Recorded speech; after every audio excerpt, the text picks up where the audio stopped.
Sunday, July 24, 2016 at 1:35 pmBy. Lawrence A. Johnson. James Levine conducted the CSO in Mahler's Symphony No. 2 Saturday night at Ravinia, his first appearance at the festival in 22 years. Photo Patrick Gibson. As if the return of James Levine to Ravinia after 22 years didn't have enough drama, the weather provided plenty Saturday night. The evening's heavy thunderstorms and torrential rains created dangerous conditions and flooded roads, which made it difficult getting to Highland Park. Even running from the parking lot to the shelter of Ravinia's concert pavilion made one soaked through.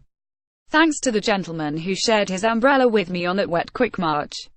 It was too bad that of all the summer concert nights at Ravinia, such an important event had to be plagued by such lousy weather.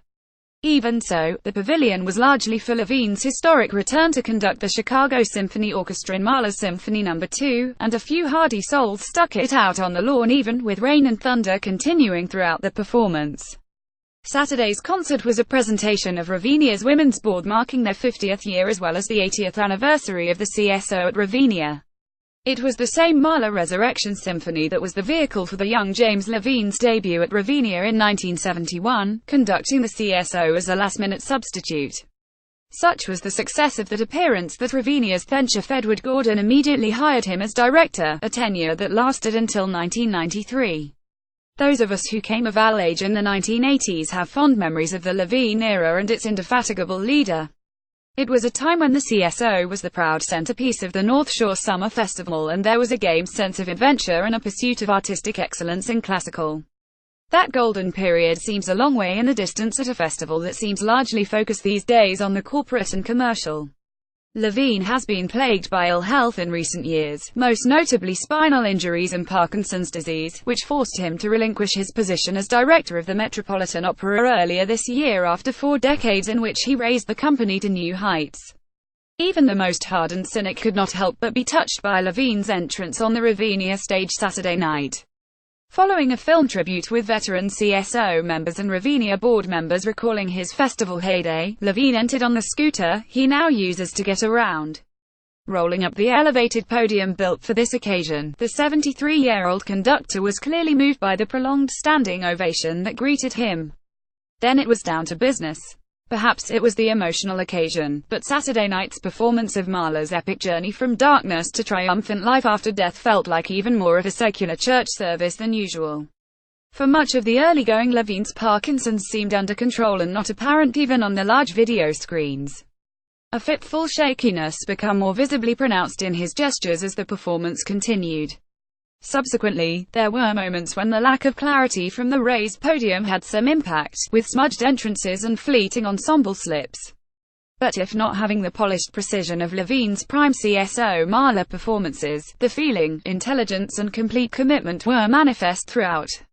One could say his Mahler interpretation has grown even deeper and richer in expression with the intervening decades. And despite his infirmities, Levine directed with great energy and intensity, almost knocking over his stand at times in the heat of the moment. The opening movement had ample drama yet also an affecting world-weary quality in the rising string theme. The went with consistent strong drive and vehemence. David Herbert's metallic hammered timpani attacks were jarring in intensity, with the rumble of distant thunder providing running percussion obbligato. The andante was more rustic than usual yet also had lightness and charm in the magical hushed final string pizzicatos. The CSO clarinets accentuated the satiric vein of the ensuing scherzo with boisterous brass in the middle section. Mezzo-soprano Karen Cargill's plush chest voice and expressive phrasing was an effective signpost in the symphony's turn toward delight in the brief Ehrlicht movement. The expansive final section was the clear culmination in Saturday's performance. Levine's patient direction consistently took the long view, building through the evocative off-stage brass calls, wondery atmospheric to the March of the Dead and the steady ascent to the triumphant final bars. Unlike many Mahler performances, there was no sense of the work as a vehicle for sonic spectacle but a deep and profound journey from life's darkness and trials to a shining afterlife.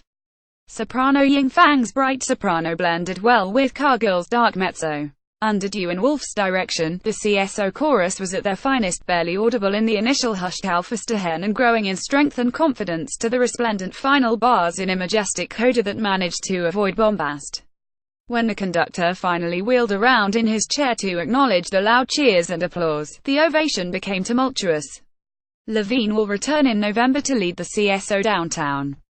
But let's hope that he will be back at his former Ravinia home again next summer, as well as a regular conductor at the very least. Posted in performances.